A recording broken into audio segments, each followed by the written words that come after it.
To present our next award, representing BC Housing, a 13-year partner, and for their 9th year in a row, a gold presenting community partner, please welcome the Chief Executive Officer for BC Housing Management Commission, Shane Ramsey.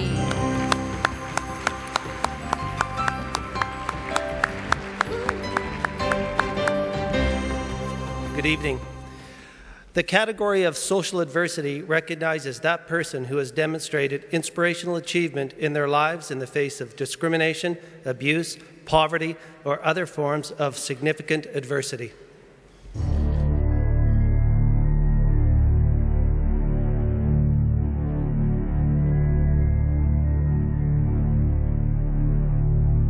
He sat on the front step to keep an eye out for the horsemen, the name his mother called the police.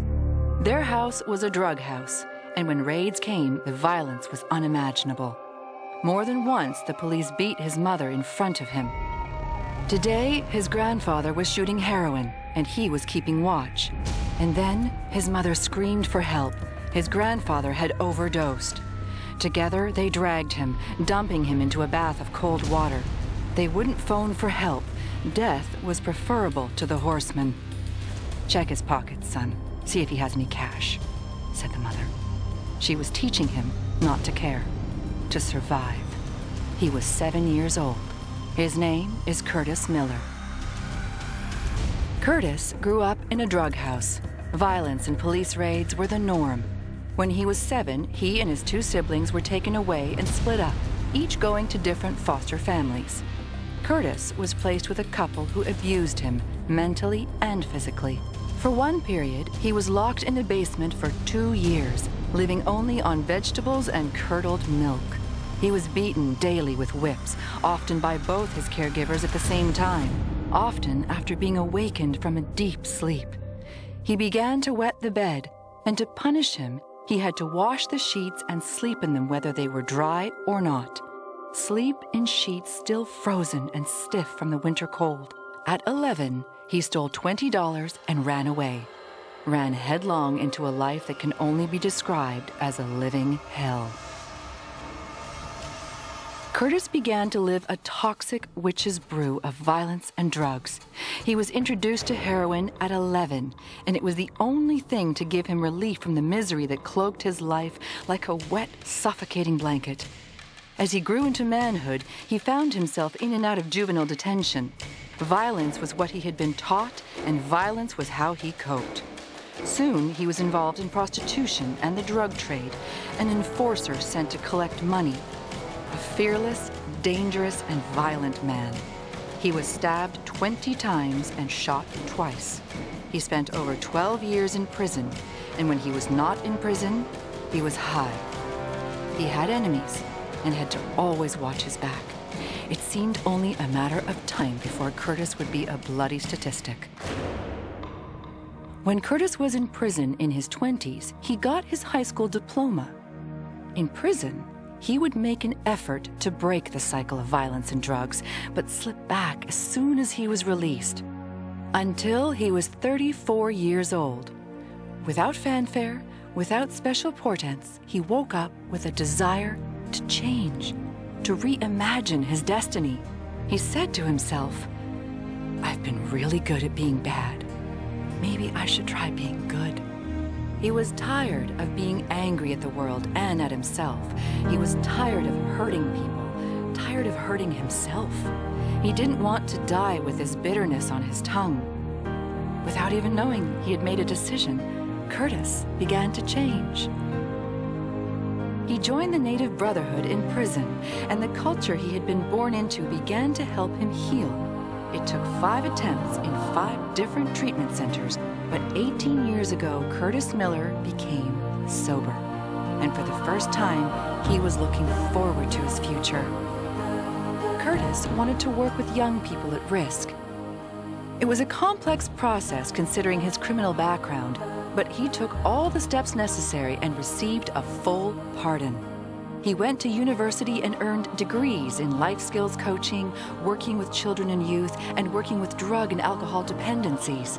He also unlocked the artist inside and today is a well-respected carver of wood, gold, and silver, as well as a championship powwow dancer.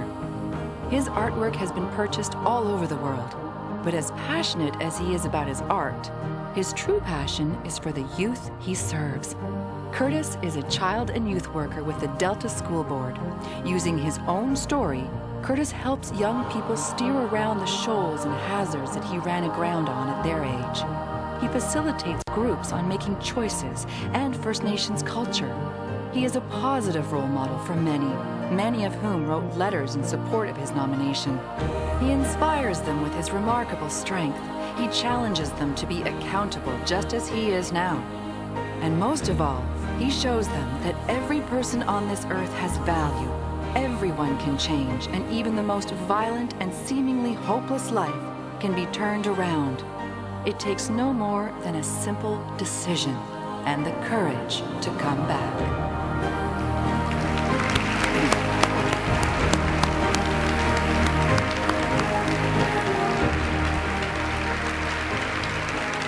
Ladies and gentlemen, the 2013 Courage to Come Back Award recipient for social adversity, Curtis Miller.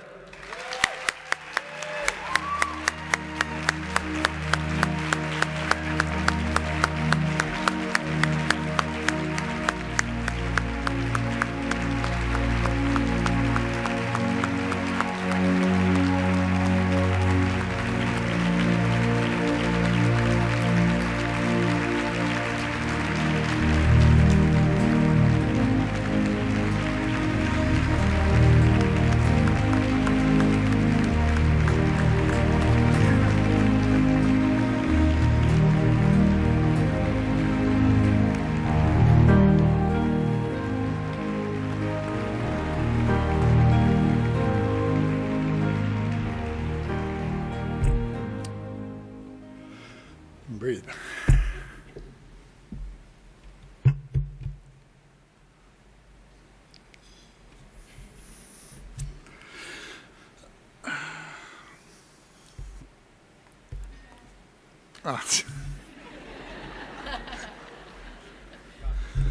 Wow, look at all you beautiful, shiny people.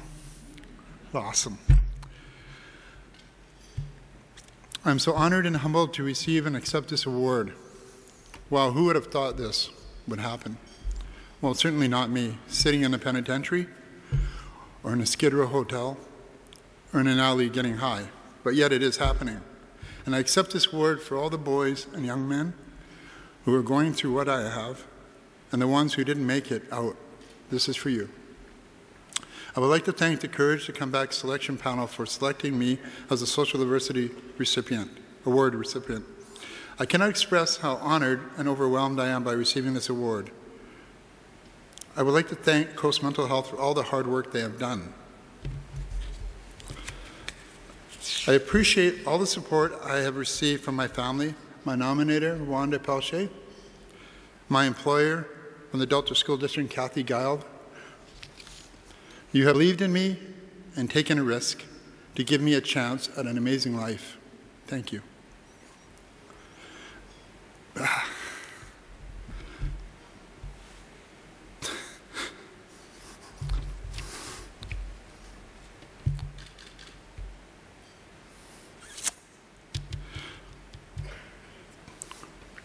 My children are here,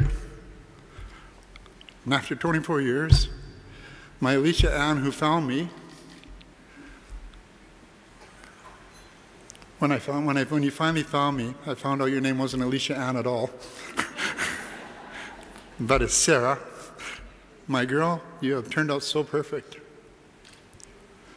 And my boy, you've come to me not so long ago, and I want to tell you how proud I am of you. You're an amazing artist, an amazing young man, with a beautiful smile.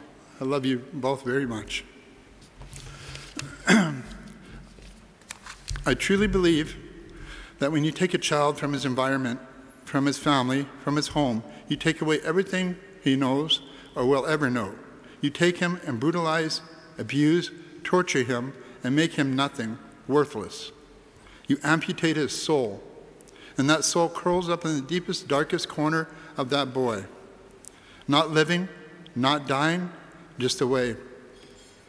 What you have left is a boy reacting on his fears, trying to survive, always trying to get out, to get away.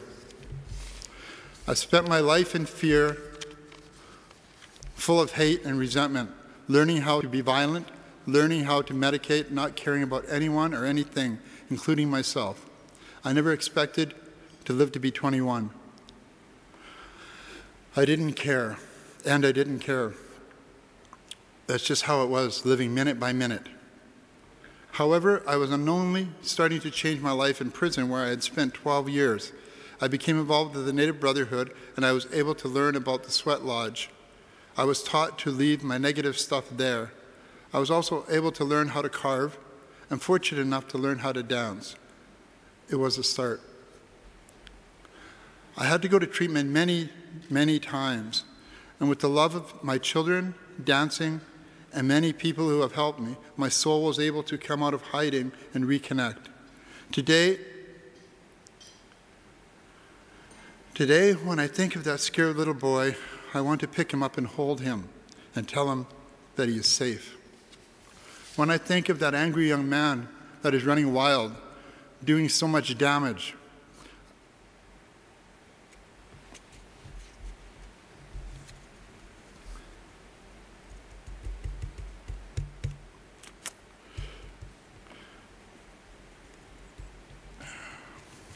I want to sit him down and talk to him.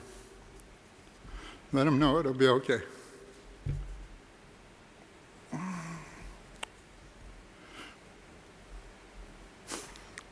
I am so fortunate to have my life, to be alive when so many others that I know are not. Receiving this award is so amazing and so uplifting. I am so honored to be able to share my story in hopes that it will help others and that there is a light at the end of the tunnel. You just have to keep walking and looking, and you will find it. And there's one more people that I would like to thank before I go, and that's the Vancouver Police Department and the RCMP. Thank you for arresting me or rescuing me all those times, for without this, none of this would have happened. Thank you.